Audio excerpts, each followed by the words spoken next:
Hello, everybody, and welcome to another live here at Dream Data. Today, I'm perhaps a little bit more excited than what I normally am for our guest, and that's not to say anything bad about our friend, because I'm a big fan of the lady we have here. Her two books have been very influential about how we do things at Dream Data. The person joining is you, April. Hi, Can you it's say great to be you're here. a famous author by now? I guess you can. Yeah, I don't know. That makes me a little uncomfortable. Like I never really thought of myself as an author, and I have an engineering degree, so author feels weird. But yes, I've written some books. Yep. Very cool, April. But I think for us in the small B2B tech communities, a lot of us know who you are. But for listeners who have never come across you before, what's that kind of 2-3 minute intro to yourself? Yeah. So I spent 25, 30 years as a repeat vice president of marketing at a series of venture-backed startups. I think I did 7. So the reason there's so many is 6 of those got acquired. And so through acquisition, I ended up running marketing and product teams at a bunch of big companies, including uh, Siebel Systems, IBM, Nortel, to name a few. Yeah. And so about 7 or 8 years ago, I made the switch from working in-house to being a consultant. And so now what I do is very specific. So I only do positioning work. I only work with B2B tech teams and generally kind of enterprise B2B, like big enough deals that they have a salesperson involved at some point in the Mm. sales process. And so yeah, that's what I do. Yeah, and I think you've become quite good at it. Yeah, I hope Um, so. I What don't know. were I like hope I so. guess my first question is kind of what was that insight that made you realize that you needed to write the first book? Obviously, awesome. What had you like continuously come across that you felt why made you feel like that there's actually a book that is needed on this topic right here? Yeah. Well, I started out in my very first job as a product marketer. And one of the things we did with the first product I ever worked on is we it wasn't a very successful product. And so we considered just end of lifing it. And instead, we made a decision based on some customer information that I had gathered. We made a decision to pivot, or essentially what we did was reposition the product. And this repositioning was we just kind of messed around until we got something that we thought worked. And it ended up being super, super successful. The company took off. We ended up being acquired by a big company in San Francisco. And and then through a series of weird events, I ended up being the vice president of marketing for this new division. And so in this new division, because we had so successfully repositioned this previous product, they gave me a bunch of other products and said, "Great, like do that same repositioning thing with those things." And I was like, "Well, I don't even, we didn't really have a process to do it." So Yeah. I thought, like thinking on my feet, I was just like, "All right, I'm going to figure out how to do this." So I had a bunch of coffee meetings with really smart marketers that I knew. I read a bunch of books. The new company was a big company. They had a education budget. I went back to school and took a bunch of courses. And what I discovered is, although we talk about positioning as a foundational marketing thing, there is no accepted methodology to actually get it done. And Mm. that blew my little mind. I just assumed that we knew how to do this, and Yeah. I just hadn't figured it out yet. But what I discovered was everybody's doing it in their own special way. And so from that point forward, positioning became a bit of a specialization for me. So I was continually getting new products and people are like, figure out how to do this. I had done it a few times and gradually kind of figured out a methodology that was sort of repeatable, Mm. that I could do this over and over again. So in the later part of my career, if you hired me as the vice president of marketing, part of the reason you hired me is I could talk intelligently about positioning. And if you came and said, we think we have a positioning problem, I could describe how I figured we were going to solve it. So when I made the switch to consulting, it made sense to me to focus on that. It also made sense to me, like, I should write this down so that everybody knows how to do it, because it seems crazy that we don't all know how to do it. And so it started out as a big blog post, and then it got Oh, wow. Okay. longer Yeah. and longer, to the point where I was like, all right, okay, I think this is a book. And then it took me 2-3 years to figure out how to do a book. And then that's how the book came out. I think that's a really good story, and I can just tell by the experience we've had at Dream Data, just following the recipe in the book, that it's kind of this exercise that you walk a little bit around it, because why is this meaningful to do? Why should we spend time on doing it? And then 3 months go by without you actually doing it. But once you actually sit down and do it, it's such a relief that once it's done, kind of, who are we selling to? Why are we selling to them? What are we saying to them? How do they look like? Marketing knows who to attract. The sales team knows who they're trying to sell to, and the product knows who they're building the product for. But if you haven't made up your mind about these things, then everybody's just running out in different directions. That's exactly it. So the positioning, in my mind, it's this really foundational thing. Like, it defines who's our competition, how are we different, what is the value we can deliver that no one else can, what is our definition of a really good fit customer, so that's who we're focusing our marketing and sales efforts on, what is the market that I intend to win. So it's hard to do anything without a good, crisp definition of all that stuff across marketing and sales. If you came to me and said, okay, let's do messaging on the homepage, I'd say, great. Who do we compete against? What's our value proposition? How do we win? What's our best fit customer look like? And we'd have to have really succinct answers to these questions. Most companies have an idea about the answers to those questions, and then those answers are not consistent across the organization depending on who you ask. So if you ask sales, who do we compete with? You generally get a very different answer than if you go and ask product, who do we compete with? Because they're thinking about competition in different ways. But marketing, sitting in the middle, needs to get really tight on that. And then sales and marketing should be in agreement in that, right? Because I'm generating leads, or I'm doing stuff, and then eventually this stuff ends up with sales. Sales should understand what's a good fit prospect versus a bad fit prospect. So in my experience, the definition of these things is not tight, and it is not consistent across the organization. So eventually where I landed as a marketing executive was, if I could get everyone together in a group, marketing, sales, product, the CEO, customer success, bring everybody together in a group, and then work through some sort of an exercise so that we're not just all standing together in a room saying, I think people love us because of this. No, I think people love us because of that. Like, we need an exercise or a process to follow that, as much as we can, takes the opinions out of it. And then what we get is we all get to bring what we know about the customer to the table together. We all get to have a discussion about it, and we all get to get in agreement and alignment on the component pieces, so that we come out the end and we're all singing the same song. We're all like, yep, this is who we compete with. Yep, this is our value. This is what we're going after. And then we can all go and do our separate things, but we're doing them in the same way with the same base level information. Yeah, it's really, really, really, really powerful. Just before I ask the next question, like, you people who are listening in live, don't forget that you can just write in the chat, and April and I will be able to see the questions you post. Hello, people listening in live. We had the 200. Yeah, it's much more fun if you just take it as a conversation that you're part of, and just ask us the questions as we go along. Why do you think this work landed on the marketing desk and not on somebody else's desk? Because we care the most. That's why. So we care the most. Because we're trying to do a bunch of things that are one step away from positioning, which messaging is the obvious one. So we're building campaigns. We need to understand who the target market is for that. So every day we're doing a bunch of things that is literally 1 degree removed from positioning. So we care the most, and we suffer the most when it sucks.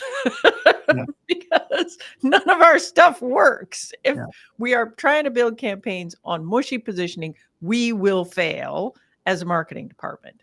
So this became very clear to me early in my career. Like I come in, I'm the brand new VP marketing. And if I look at this positioning and I don't have crisp answers to these questions, I can't build campaigns. Like Mm. I can't do anything. I can't write messaging. I can't do anything. And so everyone in the company is like, go wave your magic, revenue generation Yeah. wand. And you're like, man, we really got to fix this foundational stuff before we get there. Yeah. Totally. Sales, they're also close to this stuff, but they're in an environment where they can kind of dance around things. And, and if we're talking enterprise deals, they get more than one shot to talk at the customer generally. And Mm. so it matters to them a lot too, but it matters in a different way. And they don't even know what positioning is for the Yeah. most part. Yeah. So they may have the problem, but they don't know the cause of the problem. On the product side, it matters, but product lives a little bit in the future in general. So product is thinking about where's the product going to go next, and what do we want to build and next, and what does roadmap look like, and how do things fit together. And so they care a bit about the here and now. If they're smart, they care a lot about the here and now. But a Yeah. lot of product teams are kind of oriented in the future. So positioning, in my opinion, is very much about how do we win right now? How do we win right now? Because it'll change. Next year, it'll change. The year after, it'll change. We're building new stuff. Our competitors are changing. But we're marketing and sales, we're very focused on the right now. But Mm. here's the problem. So marketing cares about it the most. Marketing can identify when we have a positioning problem. So it seems like, well, marketing should own this. The problem is that marketing doesn't have all the information they need to fix positioning. Yeah. We actually need input from the sales team. We need input from product. Ideally, we've got input from customer success and whoever else on the executive team cares a lot about this stuff. Yeah. So This is actually a good. marketing can drive an exercise, but marketing can't do it in their own little bubble, because if they do, sales won't agree, product won't agree, the CEO won't agree, and it won't stick. Exactly, and it's pretty much what Anna is asking here. What's the best argument you've used to bring the team, sales, product, everybody, CS into the table for alignment? So the first thing is that everybody's got to agree there's a problem. If they don't think there's a problem, they're not going to agree to dedicating any time to fix it. So because marketing feels the problem first, usually, in my opinion, the best way to get alignment around this stuff, or to get agreement to look at it, is to go talk to sales, because sales feels the pain if it's bad, and they just don't know how to name it. So what I would do if I was a brand new VP marketing is I would say, hey, I'm going to go, spend my first week listening on first sales calls with the sales team. And in a first sales call, you hear it if it's bad. First sales call sounds like this. Customer gets on, rep is like, okay, we're going to give you the demo, show you the thing. They get on, and you'll get 10 minutes into a pitch, and the customer will be like, whoa, back up, stop. Yeah. Go That's back to the not beginning. what on your website. That's not what. Back to the beginning. Do it again. Like, I'm not sure. Like, just do it again. I missed something. And so you'll hear this confusion where the customer's trying to figure out, what the heck is this thing? Not why is it great? Like, just what is it at a base level? That is generally a positioning problem. Second thing you'll hear is customers will compare you to things that you don't compete with. So they'll say, oh, yeah, I get it. It's just like Salesforce. And you're nothing like Salesforce. You're not even in that market. And so there's something in the way the rep is talking about it, or what they were exposed to in marketing, that's making them think you're a CRM and you're not even a CRM. So that's a problem. And then the other thing you'll hear on first sales calls of the positioning's mushy is customers will say, yeah, I get it. I get what it is. It's this thing. Yeah, I get it. But I just don't get why anyone would pay for it. Like, why wouldn't you just do this with a spreadsheet? Or why wouldn't you just do this with my accounting package? It kind of works. So they get what you are, but they're not really understanding your value. So if I'm hearing that in sales, then I go for lunch with the VP sales and I say, hey, I'm stupid. I'm new here, but here's what I'm hearing in sales calls. Do you think that's common? Like, am I hearing something that you've seen? And if the VP sales says, oh, yeah, we get that all the time, then I'll say, you know what? In marketing, this is often a positioning thing. And so then I explain what positioning is. And then I ask the question, have we ever really sat down and looked at our positioning in this company? And the answer is almost always no. Mm. And I say, you know what? It's going to take a couple days, but I think it would be cool for us to get the gang together and look at it, because I think it would really improve what we're doing in a first call. And if sales says, yep, then I'm halfway home at that point. Then what I do is I go over to product and I inform them. So I go over there and I'm like, hey, I'm sitting over those sales calls. Here's what I'm hearing over here. Do you see that when you talk to customers? Do you find that people think we're this when we're actually this? Do you find that people having like a first conversation, they're having a hard time figuring what we are? And if product agrees, now I'm ready to go to the CEO. Now I go to the CEO and I say, hey, I'm new here. I don't know this much, but I sat in on a bunch of sales calls. I heard this thing. And in marketing, we call this positioning. And I think it would make sense, before we pour a lot of money into marketing campaigns and stuff, it would make some sense for us to just look at our positioning. Maybe it's fine. Let's just get the gang together and look at it. We'll need a couple of days.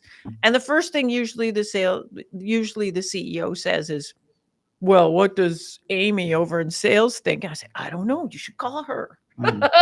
But I already got her. So he calls her and she says, yeah, you know what I was talking. Yeah, I think it's a good idea. And then they talk to product. Product says the same thing. This is how you build consensus to even do the exercise in the first place. If I just walk into the CEO's office first week on the job and say, hey man, your baby's ugly, no way. Like no one's gonna say, yeah, we're gonna give you 2 days, brand new VP marketing who doesn't know anything about anything. That's funny. No one's going to agree to do the exercise. So I don't have any political clout yet, but sales does, product does. I need to borrow their clout. That gets everybody in the room. Then once I get everybody in the room, you cannot just get them in the room and have it be a free-form discussion. That'll be a disaster and it'll just be a battle of opinions. So you need to get everyone together in the room, and then you need to have a process to work through. So, you know, if once I convince everyone to do it and I get them in the room, then I get a process to work through. Now we're got something. That's super nice. I really love that anecdote with, if people are not understanding why it's valuable and what worth paying for, then you have really attracted the wrong people through your marketing. And you've done so because you've not figured out who it's valuable for, who's going to love the product and see the value and are willing to actually pay for it. Right. I see there's another question, which I think is the same, which is like, you know, how do you get leadership, sales, product more on board for these kind of things? Like some of it's an internal like education exercise. And positioning is a weird concept. Like even marketers don't fully understand positioning a lot of times. And it's kind of an advanced marketing concept, which is terrifying really, because it's so foundational. But if you can educate the team a bit on this is what it sounds like when it's bad. This is what it sounds like when it's good. This is what we mean by positioning. These are the piece parts. This is why it's really important for us to have our arms around the piece parts. You know, not to just sell my own book, but my book is it's a short, easy read. And if you can convince other folks on the team to read it, sometimes that helps people get the religion on this stuff. And then there's lots of like, I have lots of content out there, like, you know, talks I've done at conferences and short articles I've written that is sort of like the overview of positioning. You can point other people at the team to this stuff that is shorter and easier to consume. Again, it's a bit of an education process generally. Yeah. You can also cherry pick from April's podcast, for example. If you're facing a lot of competition, there's a podcast on competition, then you could start feeding that to your sales team, and maybe that's the gateway drug further. Yeah. April, so now we've kind of that whole intro to what positioning is, and I could just stay on there all day. But what was then did you then become aware about, since another book was needed? What was kind of missing in the first book that you're trying to get around to in this new book called Sales Pitch? Right. Well, after I finished the first book, it was a terrible experience.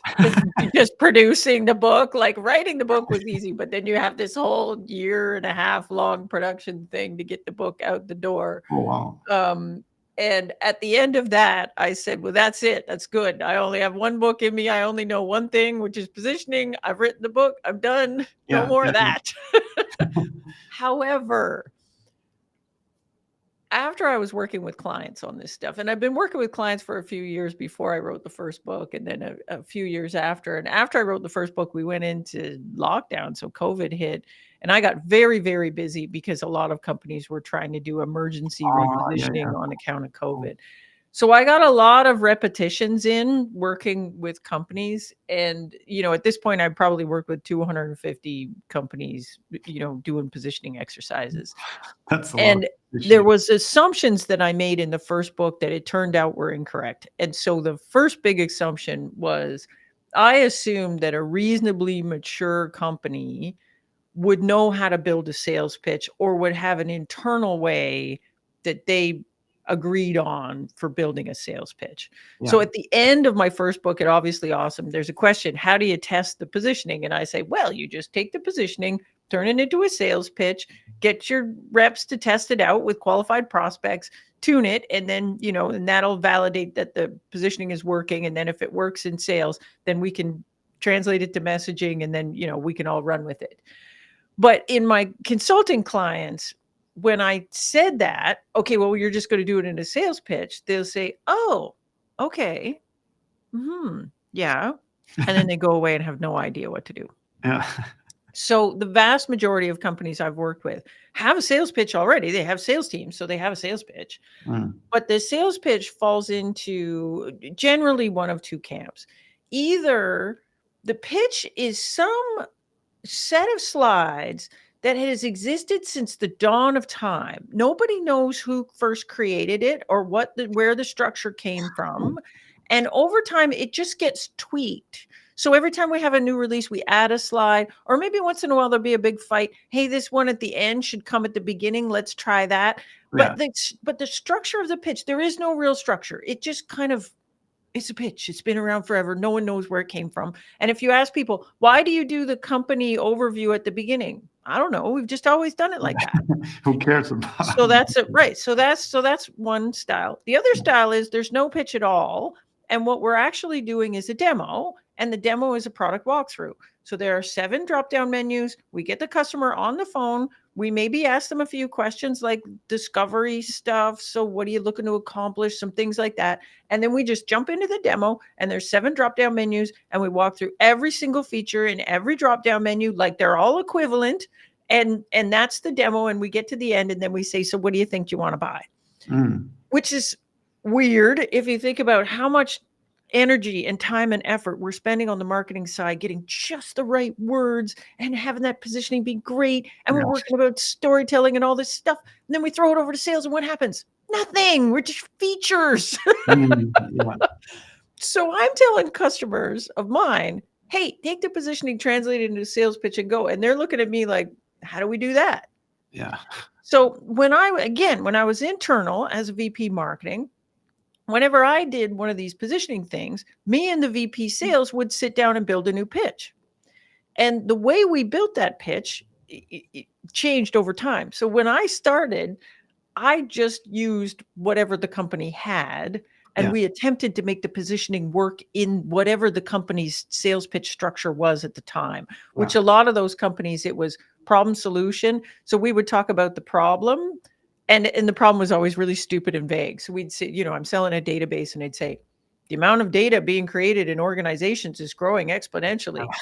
Yeah, no kidding. And then we jump into the product walkthrough. Yeah.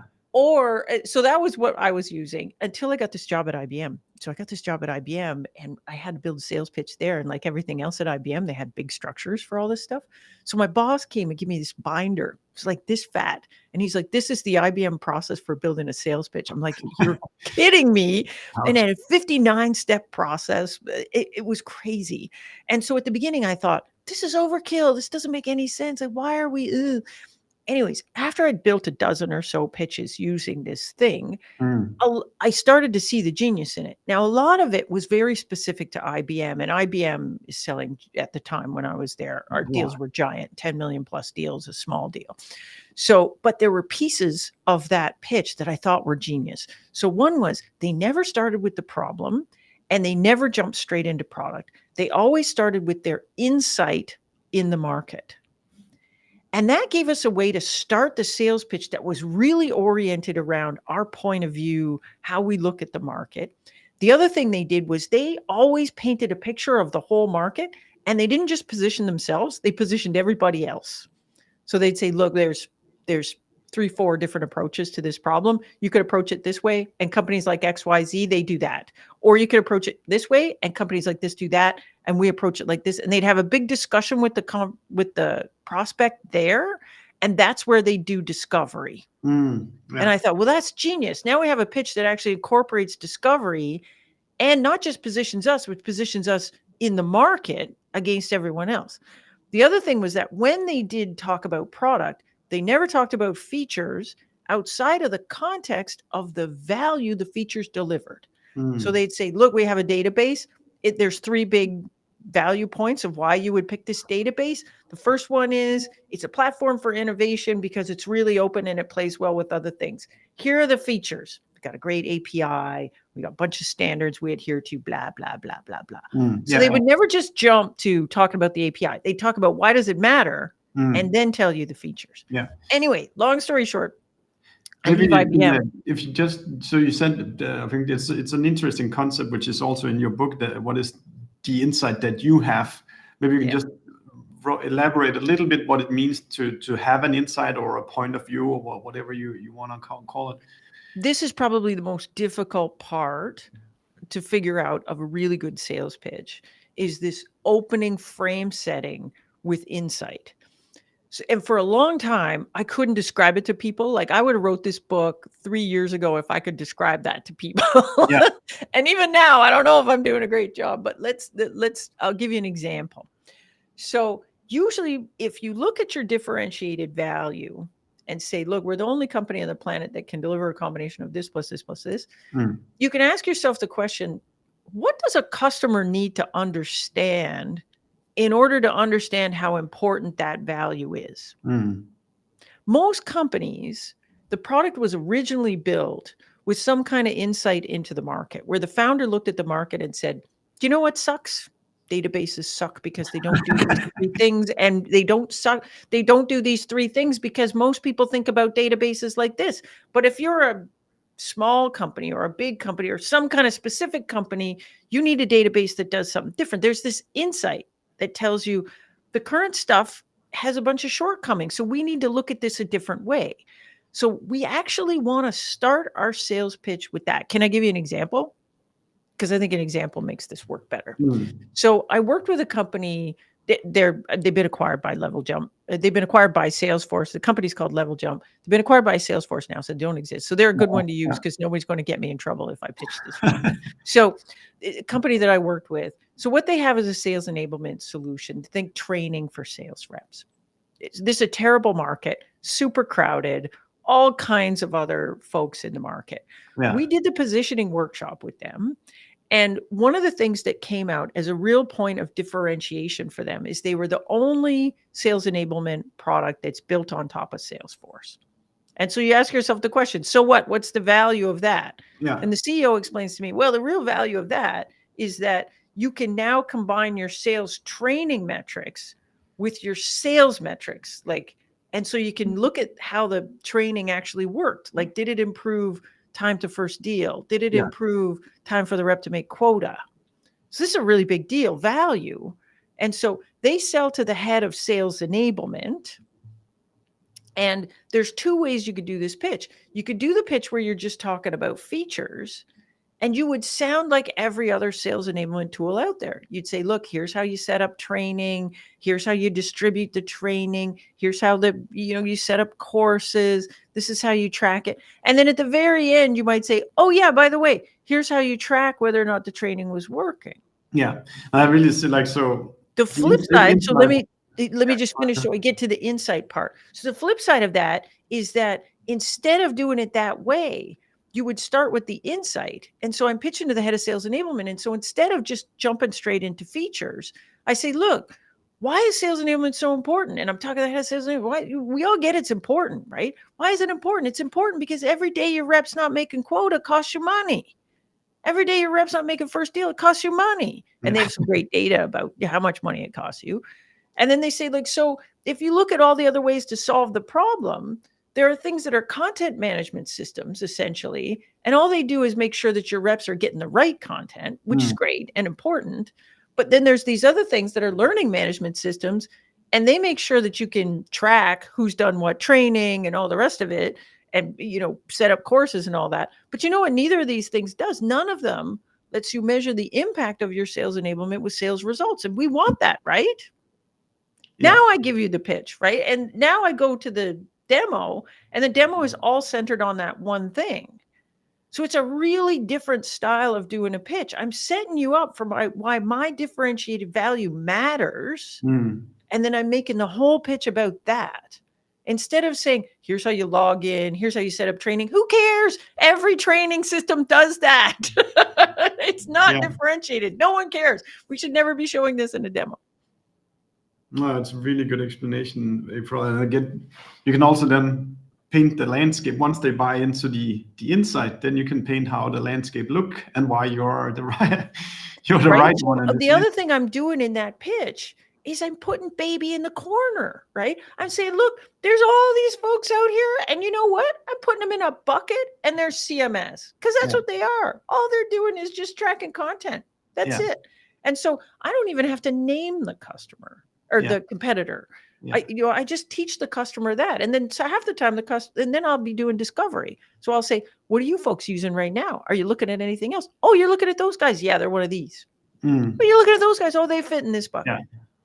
And so I'm not bad mouthing the competitor. I'm just calling the competitors what they are. And I'm saying, look, like if you have a learning management systems are great for doing things like compliance training. You probably already own one already. So it's cheap. You could try and do stuff in there. And if that's all you care about, that's fine. But if you have a lot of turnover in reps and you have new reps coming on, or you a lot of new stuff that you need to train them on, you're going to have to be able to measure the results on this thing. And you can't do it with that. You can't do it with this other thing either. You can only do it with us. Super good, April. Okay, so that's kind of why this book was needed. Then, right? If people then, which they should, go buy the book, what is it that they will find inside? What is kind of what are you getting in this book? What is kind of the recipe that is being handed over through this book? So it's similar to the previous book in that it's designed to be a sort of step-by-step methodology for building a sales pitch. So you have positioning right now, whether you worked on it or not, you have positioning. So you have at least a thesis on, here's who I compete with, here's how I'm different, this is the value I can deliver, these are the customers I'm going after, this is my market category. The sales pitch book helps you map that positioning into an 8-step sales structure with 8 pieces that starts with the insight. It then goes to competitive alternatives, pros and cons of competitive alternatives. Then we have our view of a perfect world, which is where us and the prospect get in alignment, where we say, look, a perfect solution would have these characteristics, right? And if the customer is right, then we pitch. And then the pitch itself is, we start with an introduction. Here's who we are. This is what we do. Then we move to differentiated value. So here's my points of value. Here are the features that enable that. And if we do demos, that's probably the demo. And then we wind up with proof. So we need a step where we show the proof we can do what we say we can do. Often a customer case study, but it could be other things, third-party validation, metrics, things like that. There's an optional step for handling an unspoken objection. Obviously, your rep is going to handle any objections that come up during the call, but sometimes we have big unspoken objections around how hard is this thing to deploy, or do I have to buy everything all at once, pricing structure, things like that. So there's an optional step in there to handle an unspoken objection. And then the last step in the pitch is the ask. So what do we want? What's the next step in our sales process, and how do we get the client moving to the next step in the process? So it explains those 8 steps, and then it explains how to take your positioning and map it in there. So how do we get to those 8 steps? That's very, very straightforward. That's the idea. Yeah. It shouldn't be that hard. The really hard step is this insight thing and getting your arms around this point of view. We're not used to thinking about pitches starting that way, even though lots of companies do start their pitch that way. But it tends to be very mature organizations that are really good at this stuff, know how to do that. But younger organizations or organizations where the sales function is not as mature, this is usually a new way of thinking about the pitch. So what we want to do is do the positioning first, make sure we've got that really tight, look at our differentiated value, and then we can often back out of our differentiated value and figure out the insight from that. So in the work I do with clients, we spend the first 2 days, it's a 3-day workshop. We spend the first 2 days working through the component pieces of positioning. And then on the last day, I usually build a draft version of the sales pitch to start with. And after 2 days of hearing people talk about the positioning, usually I know what the insight is by then. And so I'll map the draft version of the pitch, and then we'll get together and fix anything I got wrong or fix the parts we think are weak. But you can generally tell what the insight is once you really understand the differentiated value. You can understand what it is that a customer's really got to get their heads around in order to understand why that value is really important for them. Super nice. Just before we do the last round of questions that people have written in, so now you've built the perfect, or you think you've built the first draft for the perfect sales pitch. And I think this is a topic I struggle a bit with myself sometimes, is how do you validate messaging content, that is on somewhat not so tangible stuff? What is the process you typically, what are the things you look at for, like, okay, now the pitch is at a good state? So again, the first thing you want to do is tighten up your positioning. People will try to go straight to the sales pitch without working on the positioning. Sometimes that works if your positioning is really good. Most of the time, it's better to go back, start with the positioning, then map it in. So what we'll build is a storyboard together with this cross-functional team. And then marketing and sales will take that pitch storyboard, which is what I teach you how to do in the book, and then build the graphics, build the demo, build the script. And what I recommend is you take one salesperson, and ideally your best salesperson, and train that salesperson on the pitch. Yeah. And then have them do a bunch of test pitches on qualified prospects, and we see how it works. So in a sales pitch situation, we get a lot of signal. So we can see, is a customer getting excited? Is a customer getting confused? What questions are they asking? Again, are they comparing us to the things that we think we should be compared to? Do they understand our value? Are they excited at the end? Usually I rely a lot on my salesperson's sales acumen as well. So your sales rep knows if this is a better pitch than the old pitch. Once they're comfortable with the pitch, like new pitches are hard. So once the rep is comfortable with the pitch, if I've got my best sales pitch doing this test phase, after we've done a bunch of these and we tweaked it a little bit, usually I can go to the rep and say, so you tell me, is this better than the old pitch or not? If the rep says it's better than the old pitch, we call that a pass. So at that point, I take that rep and I have them train the rest of the sales team, because now they're comfortable with it. They know how to do it. We can record the rep doing it. We can use them as a resource to train the rest of the team. And now that I have that story, I can take that story plus the positioning and take that back to marketing, and marketing can then go build messaging around that so that what we're saying in sales and marketing is consistent. Wonderful. Very low practical. How many calls does the salesperson need to do is it 3 or is it 10, or what number you kind of? It depends. Yeah. So usually we start seeing some patterns after 6, 7 calls, but it really depends. If it's a lower price product and therefore we have a lot of variability in the kind of customer we sell to, sometimes we got to do a lot more calls. But we have a higher volume of calls, so that's okay. So sometimes we need to do a lot more calls in order to validate it, because customers are all over the place. If it's a bigger value deal, we tend to have fewer calls, but the calls tend to be more consistent because it's a more consistent target market, because it's narrower. And so with those, sometimes we'll see, we'll do 4 or 5 calls and we'll be like, yeah, that looks good. We're feeling good about this. Yeah. Wonderful. Okay, one question here from Andrea. I want to take, we do this one, but then I want to take this other one about the Zuora deck. Oh yeah, that's Lars. Okay, let's take this one first, and then we take Lars afterwards. Sure. So this is Andrea asking, how do you translate the positioning into a messaging document after it was validated? Do you have a template you recommend using? And then Andrea's saying she's enjoying your podcast and a lot, and looking forward to Thank season number you. 2. But how do you take the positioning work and then put it into messaging frameworks?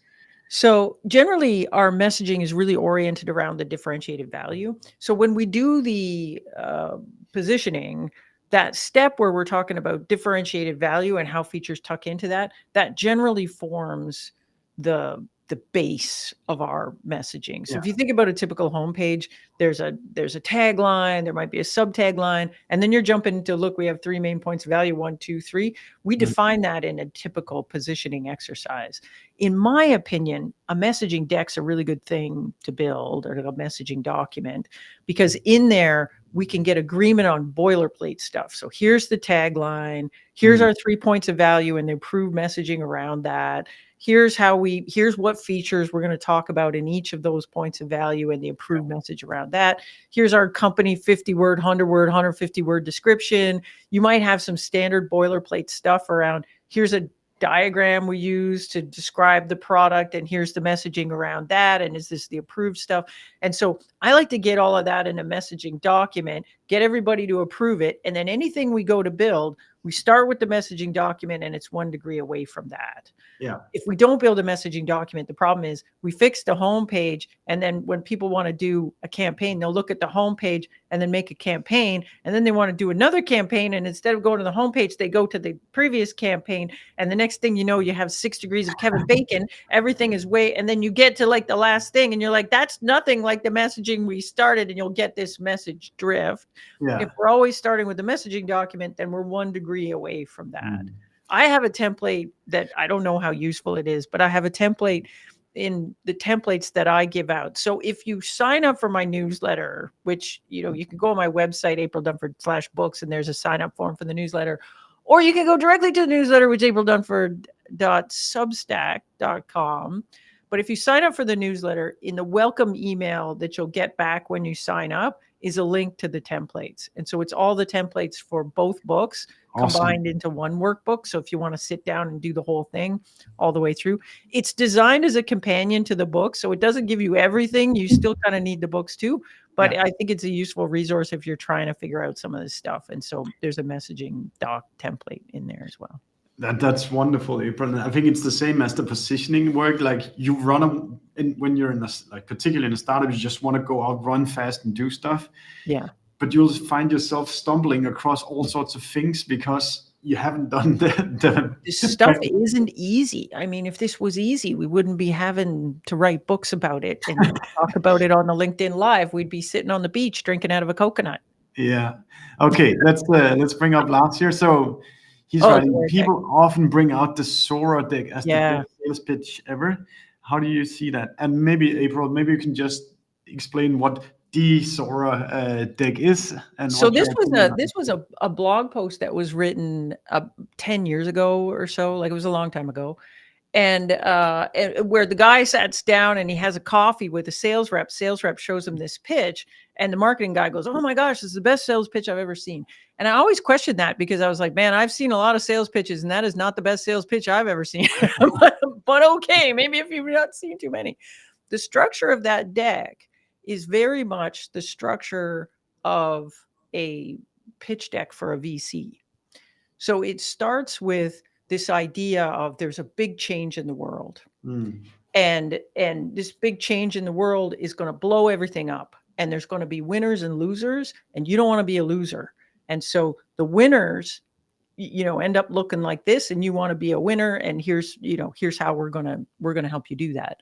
Yeah. The problem with that structure for a sales pitch deck, it's kind of the way we pitch to VCs, because VCs are looking at a very long time frame. And so we can credibly talk about a big change in the world that's going to blow up all the leading companies out there, and we 3 people in a basement are going to be the last one standing. And that might be true if our horizon is 10 years. But it's missing a lot of things that we really need in a sales pitch deck. So the first thing is, starting with the change in the world is a bit like my example where I said we used to always start with the problem. The problem with the change in the world is that every other company sees that change. Like it's the same. So it's me talking about the volume of data is increasing exponentially. Yeah, every one of my competitors can talk about that. Yeah. So Yeah. there's nothing differentiating about the change in the world. It has nothing to do with us. It is external to us. Yeah. So I think starting with your insight in the market, that points to just us. Nobody else Yeah. has that insight, just us. So I don't think change in the world is differentiating. Second thing is the Zora pitch deck has no concept of differentiated value. None. It literally has a step that says our features are magic gifts we give to the market. I'm like, what? No, our features enable differentiated value for the customer's business. So I don't understand a sales pitch that doesn't really orient around differentiated value. Now, if I'm pitching to a VC, they don't care that much. What they're looking is, how are you going to dominate a market? Yeah. And that's a different discussion. But what the customer wants to know right now is, why should I give you my cold hard cash right now? What value is this thing going to deliver? Because I got to justify it to my boss. Yeah. So I got to go to my boss and say, we're going to increase sales by this much. We're going to decrease costs by this much. We're going to do these things. If I can't express that to my boss, I'm not going to get the deal approved. Like there's a reason Zora doesn't use this pitch deck structure anymore. They don't. And so I don't think so. Is there a narrow case where it might work? Potentially. Like if you were only fighting against the status quo. So let's say my only competition was a spreadsheet. Yeah. And there was nobody else in the market that was credible except me.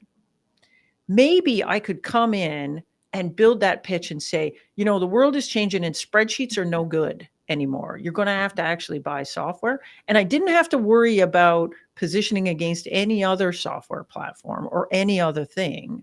Maybe I could get away with that structure. But the minute I had competitors in the market, then I'm in this situation. Why pick me over the other guys? And that deck doesn't answer that question because it pretends that there might be other competitors out there, but they're losers and they're all just going to magically get blown away because of market forces that are happening in the future. That's not a good way to win a deal right now. That market force hasn't happened yet. That change in the world hasn't happened yet because those companies exist and they're doing well. I think, like, just out of personal Anyway, I'm not a fan of that structure at all. I'll tell you the other thing. I've worked with 250 companies. I've never bumped into a company that's using it. That is probably good then. I just out of personal experience, I can say as well, like what we got a little bit wrong in the beginning was this confusion between where do you want to be 3 to 5 years from now versus what is actually the market you're competing in right now. So I just want to cement that positioning work you do for who you're selling to today and tomorrow, and then you can have a vision, but that's not what you put in your sales decks and on your website and so forth. That's right. So in general, customers are not buying you for where you're going to be in 5 years because they got today's dollars and they have to go justify it to their boss today. Yeah. And so if you come in with a pitch that says, oh, in 2 years, we're going to have this amazing thing, the most likely response you're going to get from a customer is, great, call me back in 2 years. Call me back in 2 years. Yeah. And this is dangerous because the data tells us that customers are very likely to delay deals. It is a very easy thing for a B2B purchaser to look at all the options in the market and say, I cannot figure out how these things are different or why I should pick one versus the other. And I don't want to stick my neck out and look stupid in front of my boss or potentially make a mistake and get fired or not get promoted or whatever. And so it's very easy for a customer to come and say, you know what, now's not a good time. And so if you look at the data on this, it's terrifying. So in B2B, 40 to 60% of B2B purchase decisions, or 40 to 60% of B2B purchase processes end in no decision. And if you scratch down on the data there, it's not no decision because they decided the status quo was better. It's no decision in the majority of times because they looked at all the options. They couldn't figure out how to confidently pick one because they all look the same and the companies are all saying they're the same. Yeah. And so they decide to just stick with what they've got because what they've got is good enough and kick the can down the road rather than making a mistake. So the quote from Matt Dixon, whose research proved all this stuff to be true, is customers are much more worried about messing up than they are about missing out. Yeah. April, I don't know how much time you have. There's more questions, but if you need to run, then I think we have 10 minutes. I think okay, we okay. get to the hour. I'll keep shooting. So Christian is writing here. Thank you so much for your time, April. By the way. Sure. Okay, so Christian writes, I work in enterprise sales, and to be honest, all products in our field looks the same. The white man issue. All companies working with marketing data sounds the same when looking at a website, at a web page. It seems it is very hard for marketing to understand those small, very important details. Yes. How do you get around this?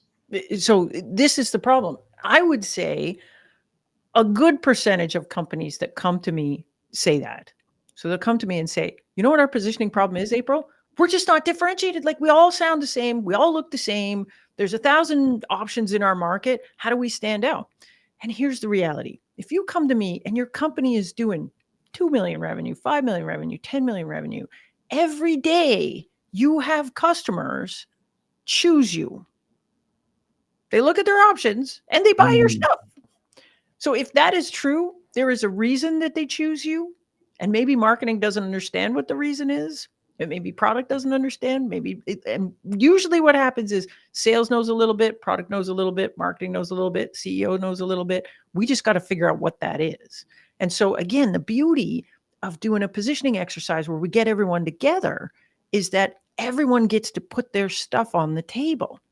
So it's true. We might have 90% feature parity with the other things in the market. But trust me, there's a slice there and customers are making decisions based on that slice. And it might be something that marketing doesn't understand the value of it, that it looks like a small feature. Are they really picking us just because of that? And we need to hear it from sales that says, hey, yeah, actually they do, because this thing is really important if you're a company that looks like this. Or it's not important if you're a company that looks like this, but if you look like this, that's actually really important. A lot of times the differentiation comes down to triangulating between a bunch of things. So I'll have competitors over here, and my differentiation with them is this thing. And then I have competitors over here that do that thing. So that's not differentiating, but I have this different differentiator. And so the reason companies are buying you is not it because of this thing, which technically isn't differentiating, or this thing, which isn't technically totally differentiating, but the combination, you're the only company that does both. And so a lot of times we're positioning around that, where we say, look, you get this if you go with these folks, and you'll get this if you go with these folks. If you go with us, you get both. I think and a lot of times it's that, but people will be like, oh, we don't differentiate because, these guys do that thing. It's like, yeah, but all these other guys don't. And then they'll say, yeah, but, we have this other thing and these guys do that. Well, okay, but they don't do this. And so you have to, again, we have to figure out what is a full list of competitors? What have we got that they don't got, that they don't have? And then how do we translate that into value to get my differentiated value? And it's usually not one thing. It's often a combination of a couple things. Yeah. I think it's the obviously awesome book where you also specify for people to figure out who their 20% best customers are, and well, this is it. Not listening to bad fit customers, but actually listening to the best fit customers. It's super important, because often what you'll get to is, okay, now I have this differentiated value, but not every account cares the same about that value. Yeah. And so the question then is, what are the characteristics of a target account that make them really, really, really care a lot about the value that only you can deliver? And when you do that step, often what we find out is, hey, we've been chasing a lot of accounts where we're just not going to win. Or we might get lucky and we win, and then they're a terrible account. Like they're just disappointed because we weren't actually the best fit. And we managed to get the deal due to just brute force selling. But, we've now closed a bad fit account and they're going to cause us pain forever. Yeah. So I think it's really important when we're doing this exercise, like you say, we have to think about not every customer in the land that we have, but the customers, we wish we had a pipeline full of customers like that. We think about those customers that really love our stuff, close really easy, really love our stuff. What do they compare us to? Yeah. And what do we have that's differentiating for them? And what's the value for them? And then we need to get really tight on this definition of a best fit customer, because generally we can't win everywhere. Yeah. But if we're really focused on a certain piece, we can say, yes, we can win here. And I think, like, in particular for us who are in a subscription space, really studying the ones that are renewing their contracts as well. Yeah, And as soon as they sign that contract, we try to talk with them and ask them, why did you actually decide to that's buy good this product practice. one more time? Because if they say the same two or three things, that's probably what needs to go into your messaging. This is actually a really good tip. A lot of companies I talk to get really hung up on the deals they lose. And so they want to do loss analysis. Like, why do we lose Mm, this deal? Oh my gosh. And it's like, yeah, buddy, we're going to lose all kinds of deals for all kinds of reasons. But yeah, nobody's doing win analysis. Win analysis is super important because win analysis is how we figure out how to win. And yes, there's lots of reasons people don't pick you that are things that are just outside of your control. Too yeah. small, too risky, too whatever. There's a lot of that stuff you can't change a lot. But if you really understand why people pick you, like there's nothing better I think you could do in a marketing department than win analysis. After every win, you should interview that customer. What was the situation? What were you using before? What was the trigger that made you think you had to do something different? Once you did decide you had to do something different, how did you make a short list? What did you look at? What places did you go? How did you do your research? And then who's on the short list? And then why do you pick us? And then another question I like to ask is why not the other guys? Because Mm, sometimes the other options got eliminated because they messed up. And it wasn't that's a so much really good about question. you being great, it's about them being bad. Yeah, and that goes into the battle card afterwards as Right. well. And all that stuff goes into battle card. But everything else, like we want to understand the whole journey from what was the trigger that made them wake up in the morning Yeah. and say, we can't keep doing it this way. Okay, April, that's a full hour of wonderful advice. So All right. thank you so much for this. I really appreciate it. I can see the amount of activity. Also appreciate it. If people wanna, so I guess there's a couple of options. If they want to work with you, what do they do? If they want your books, what do they do? And if they want to listen more to you, what do they do? Yeah, so aprildunford.com is the website. So if you're interested in consulting, that's the best way to reach me. But if you're just trying to get smarter about this stuff, a couple of options. One, the books are really everything I know about this stuff. So you can buy the books. I have a podcast, which if you like to do audio content, it's Positioning with April Dunford. You can check that out. And then I'm on LinkedIn, obviously, sharing some things. And the newsletter is my newest thing. So if you want to subscribe to that, get some templates and do that. Wonderful. Thank you, April, and thank you for everybody who's been listening. Have a great day.